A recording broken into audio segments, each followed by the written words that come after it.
Welcome to the deep dive. Today, we're really getting into the gears of how modern government and, well, lots of big institutions work.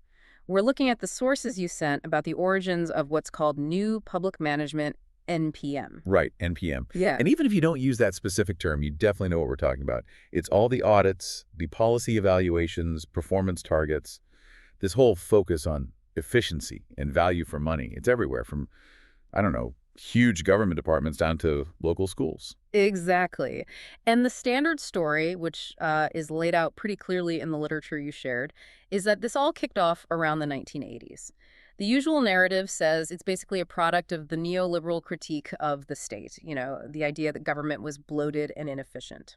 Driven by public choice theory. The thinking was, supposedly, that you could make government work better by borrowing practices from corporations, inject some market discipline, maybe some competition. Make bureaucrats more accountable, Yeah. essentially. That's the story. But the sources we're looking at today suggest something quite different, a real twist, actually. They argue that the core techniques, especially performance management, that connects day-to-day operations to big strategic policy, well, they came about much, much earlier. Earlier. Like when? We're talking the early Cold War, and not from market theorists, but from the U.S. military sector. Specifically, the Rand Corporation, and something called systems analysis, long before neoliberalism was really ascendant. Okay, wow. So let's dig into that contradiction. If NPM is supposedly about applying market ideas to government, we need to start with what those original neoliberal thinkers, the public choice guys, actually thought about public managers. Did they want to empower them? Not at all. In fact, quite the opposite. They were deeply skeptical, almost hostile, you could say. We're talking about figures like James Buchanan, Gordon Tullock, William Discannon. Their view of bureaucrats was fundamentally based on, well, rational self-interest. But wait, wasn't the goal efficiency, making the state run better? Yes, but how you get there is key. For them, the answer wasn't giving managers more power or tools like performance metrics. Niskanen, for example, his whole argument was that bureaucrats inherently try to maximize their own budgets and status. It's just rational self-interest playing out. So if you give them performance management systems. They won't suddenly become perfect public servants. They'll game the system.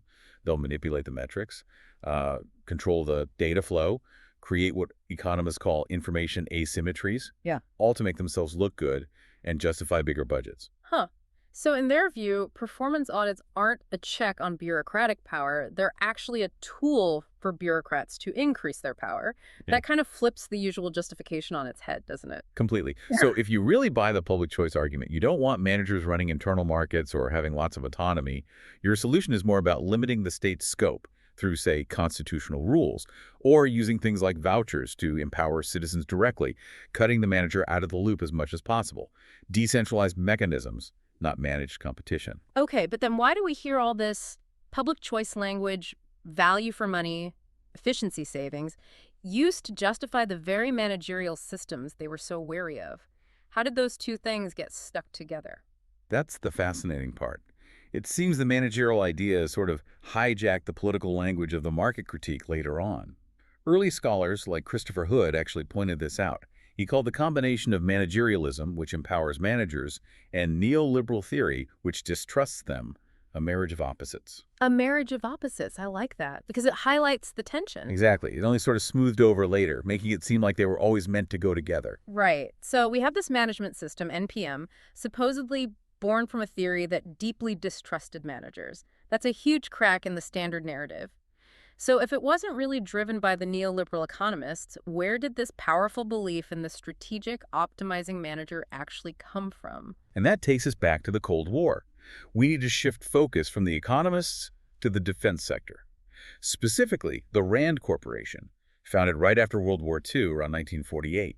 This is where systems analysis was born. It was conceived quite seriously as a kind of science of war making. A science of war making. Okay. So how is this systems analysis different from what came before? I mean, management thinking existed before Rand, right? Like Taylorism. Oh, absolutely. And understanding that difference is crucial. Before systems analysis, the dominant model was scientific management, or Taylorism. Think early 20th century factories. Taylorism was primarily about control and standardization. You measured workers' output, used past performance to set benchmarks, made sure things ran efficiently according to set procedures. And it kept strategy and operations separate. Critically, yes. Taylorism insisted on a strict separation. Top executives or policymakers decided what the strategy. Managers on the ground just figured out the efficient implementation. Operations were kept distinct from strategy. Okay, so Taylorism is control and separation. What did systems analysis do differently? It blew that model up. It wasn't just about measuring efficiency for control.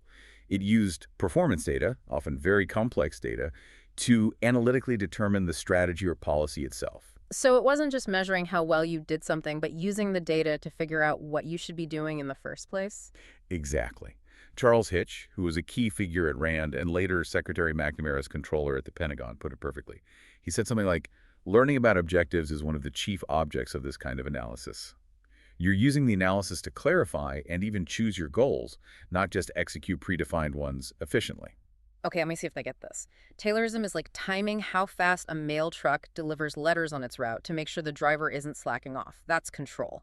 Systems analysis is like building complex models comparing trucks versus drones versus maybe even futuristic satellites, considering costs, speed, security, everything, to decide if the state should even be using trucks at all for mail delivery. It's a strategic choice driven by optimization data. That's a great analogy. It captures the shift perfectly. From operational control to strategic optimization. And this was genuinely radical, especially for the military back then. Suddenly, strategic decisions weren't just based on traditional military doctrine or experience. They became economic problems.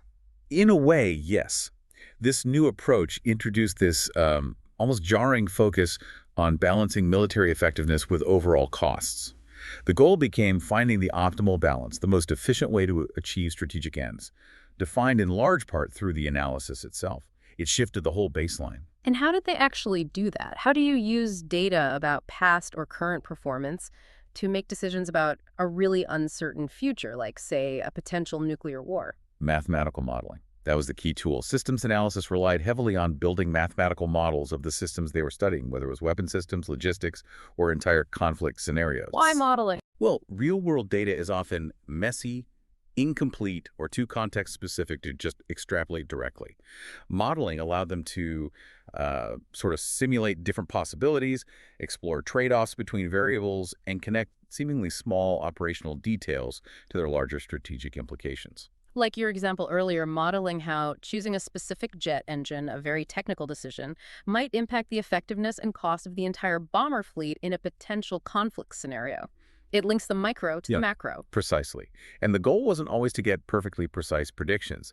Often the value was in the process itself, formalizing assumptions, quantifying trade-offs, making it intuitive ideas about the future more rigorous and testable. It was about thinking analytically, systematically. Okay, so this powerful analytical toolkit is developed within the defense sector, driven by military needs. How does it get out? How does it end up influencing, say, corporate management or public administration? Because the standard story is the other way around, right? Government borrows from business.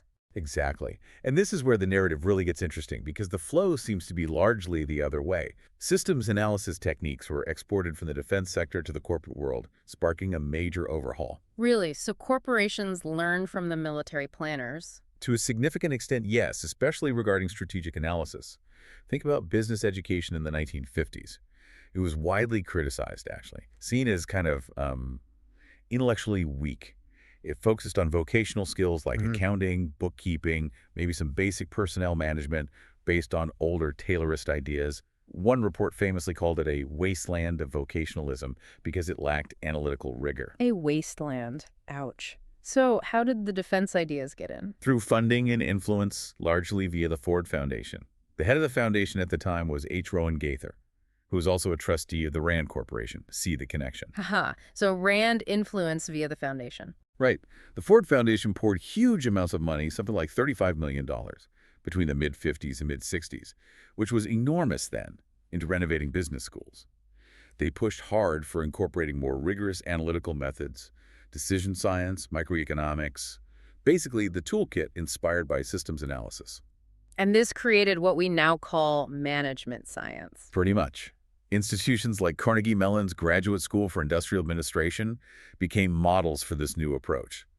It shifted the focus from just vocational training to developing analytical managers who could link operational data to strategic optimization. And this change in the business schools then influenced management consulting. Absolutely. It fueled what's called the strategic turn in consulting. Firms like the Boston Consulting Group, BCG, rose to prominence around this time.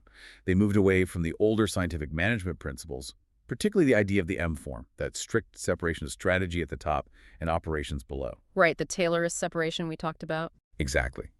The new wave of consultants, armed with these analytical tools, started focusing on integrating operational realities and data directly into the formulation of high-level corporate strategy. It blurred those lines, making management itself more strategic. So it wasn't the public sector borrowing mature corporate practices. It was more like both sectors were adopting and adapting this new analytical paradigm, which had its roots in defense. That seems to be a much more accurate picture of the intellectual lineage, yes. They share a common ancestor, in a way. Okay, that clarifies the corporate connection. Now, how did these ideas circle back and get embedded so deeply within civilian government itself? This is where we get to the actual creation of public management as a field, right? Precisely. And the key vehicle initially was something called the Planning, Programming, and Budgeting System, or PPBS. Robert McNamara, when he became Secretary of Defense under Kennedy, brought Charles Hitch over from RAND, specifically to implement PPBS throughout the massive Department of Defense. Pitch, the RAND guy who talked about learning objectives. The very same. PPBS was basically systems analysis applied to the budget process. It forced departments to define clear objectives, planning, develop programs to meet them, programming, and then justify the budget based on analysis of costs and benefits, budgeting. Everything had to be analytically linked and justified. And it worked, or at least seemed to work, in the DoD. It was seen as a success there, yes, in bringing some analytical rigor to the huge defense budget. So much so that President Lyndon Johnson in 1965 ordered PPBS to be implemented across the entire federal government. Wow. Across every agency, from defense to, like, the Department of Agriculture or Interior. That must have been disruptive. Massively disruptive.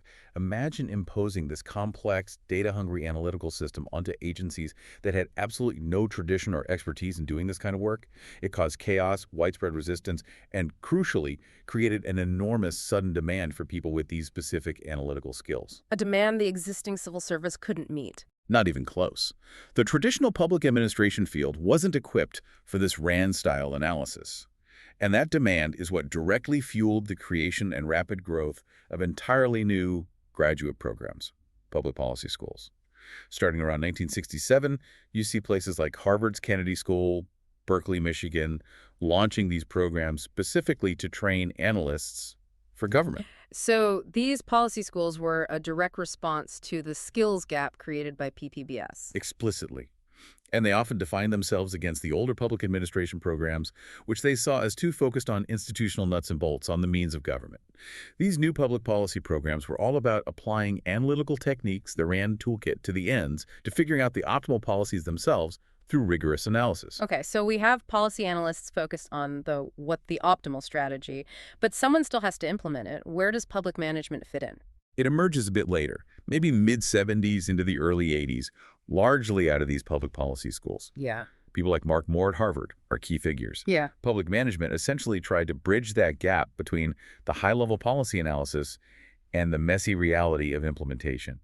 It recast the job of the administrator or manager. So It viewed administration itself as a strategic, even political activity. The manager wasn't just implementing policy decided elsewhere. Their decisions shaped policy outcomes. This led to the idea of the entrepreneurial civil servant, the manager, as a proactive, strategic leader, almost like a CEO within the public sector, using analysis to achieve optimal outcomes. And that brings us full circle. This celebration of the empowered, strategic, data-driven manager Is the exact opposite of what those early public choice theorists wanted. They feared empowering bureaucrats. This new public management paradigm celebrated it as long as it was framed in terms of optimization and analysis. It marks the triumph of the RAND model over the classical neoliberal constraints. So wrapping this all up, the core argument from these sources is that this managerial turn we see everywhere, in government, in universities, in corporations, isn't primarily a product of market ideology invading the state. Right. It's better understood as the spread of this specific analytical paradigm born in the Cold War defense sector systems analysis. A paradigm that sees governance, whether public or private, as fundamentally a practice of optimization, driven by strategic analysis of performance data. And that shared DNA explains why public and corporate management seem so similar today. why we see the same tools like strategic planning, risk management, performance audits used across sectors. Exactly. It also helps explain the increasing entanglement of governance with these managerial processes. Okay, so here's the final thought to leave you with, based on this deep dive. If NPM and the broader managerial shift aren't really about unleashing market forces, but rather about empowering a specific type of strategic, analytical, optimization-focused manager, what does that mean for how we critique it? It potentially shifts the focus, doesn't it? It helps explain, for instance, why center-left governments, think Clinton in the U.S., Blair in the U.K., embraced managerialism so enthusiastically. Hmm. Their goal wasn't necessarily deregulation or shrinking the state in the classical neoliberal sense. It was about using these managerial tools to achieve specific social or policy objectives more optimally. Precisely. So maybe the political critique shouldn't just target the market as the driving force behind the problems of modern governance. Perhaps we need to look more closely at the power and authority vested in this managerial class itself, the people who control the data, define the metrics, and ultimately shape what optimization even means, often independent of traditional political ideology. Something to think about.